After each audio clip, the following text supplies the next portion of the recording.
How can you have the New Testament without the Old? How can you have the New Testament without the Old? I want to share this with you, family. I'm not going to be too long.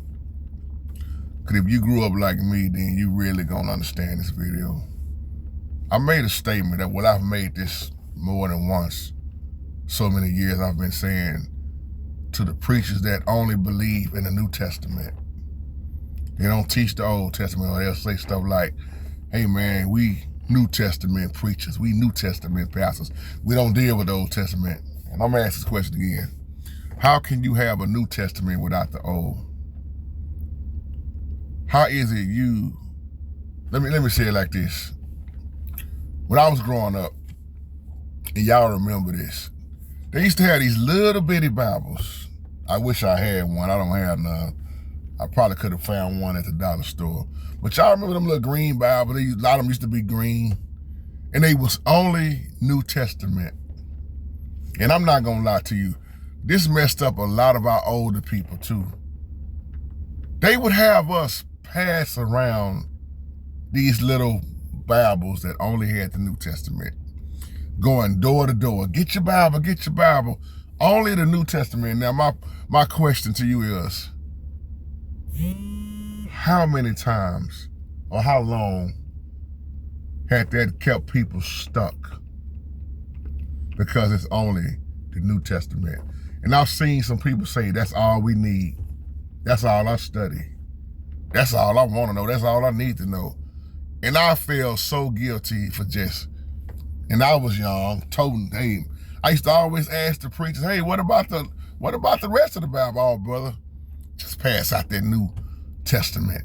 All you need to know is Christ. All you need to know is, hey, the rapture, we gonna fly out of here before it get too bad, brother. Put that Bible on them porches for us. Or put them in the mailbox because they small. And people was toting those little green Bibles. Now, I'm not saying the Bibles didn't help.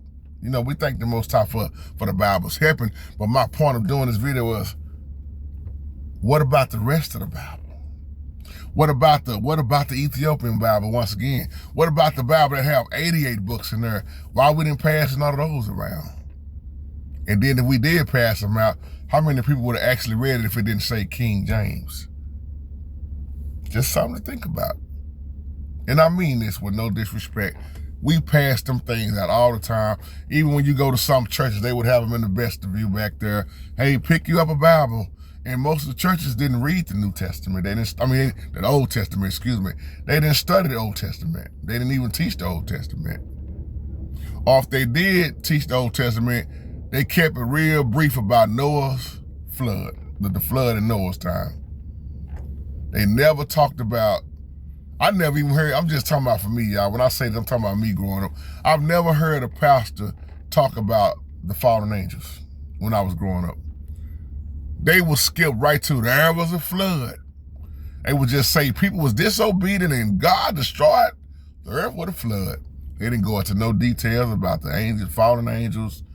I mean, they would hoop and holler right there, stay right there off of Noah building the ark. And I had so many questions. But once again, they didn't deal with the Old Testament. That's why I'm gonna ask that question again. How can you have a New Testament without the Old Testament? That's why my Hebrew brother, that's why I tell you, Hebrews will tell you, man, Torah. We don't agree with a lot of this new stuff, these new pastors, and that's why I keep telling you that it's gonna be real hard to get a Israelite and a Christian to agree. I don't see it too much. Maybe you do, but I don't see it too much because of all the teachings that's left out, because of the, once again, replacement theology. So when you leaving out the Old Testament, you leaving out, I'm gonna say the covenant, I'm gonna say the Torah, I'm gonna say the Ethiopian Bible. When you leave it out, you leaving out, excuse me, you leaving out our history. The man, Ethiopian Bible, that's, man, come on, the Bible is our culture. Deuteronomy 28 shows us who we are. Out of all this time, man, and years of, hey, we just New Testament Bible readers, that messed up a lot of people. I'm not saying the Most High messed them up. I'm saying incomplete. There has been years and years and generation of only teaching the New Testament when Christ quoted the Old. It was rolled, the new was rolled through the old, but if you don't catch it, you don't catch it. That's why most people keep thinking they reading something new, or when Christ is explaining stuff, they don't catch it because they haven't read the Ethiopian Bible, they haven't read the Apocrypha. Christ was dealing with scriptures and dealing with, let's keep it real, they had scrolls. There wasn't no scrolls wrote in English. Some may say manuscripts, but they had scrolls. Like he told Daniel, what was Daniel and them writing on? What was they writing on back then? Seal it up. They had actual scrolls. What was the Ten Commandments wrote on? What was that type of material? What was it? Was that stone? Was that scroll? Or what was it? See, it wasn't English.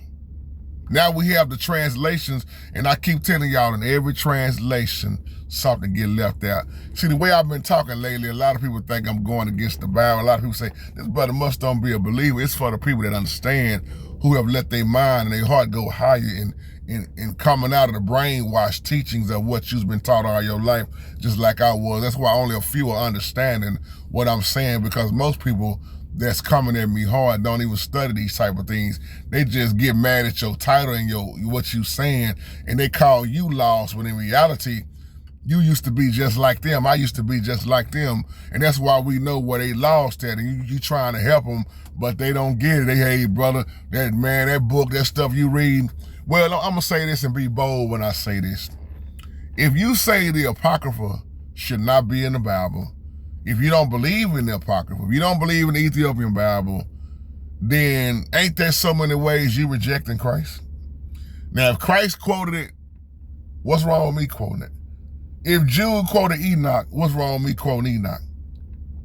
If the King James is talking about Jasher, what's wrong with me referring to Jasher? So if I'm reading and I'm wrong, that must make Christ wrong too. I'll leave y'all on that. Shalom.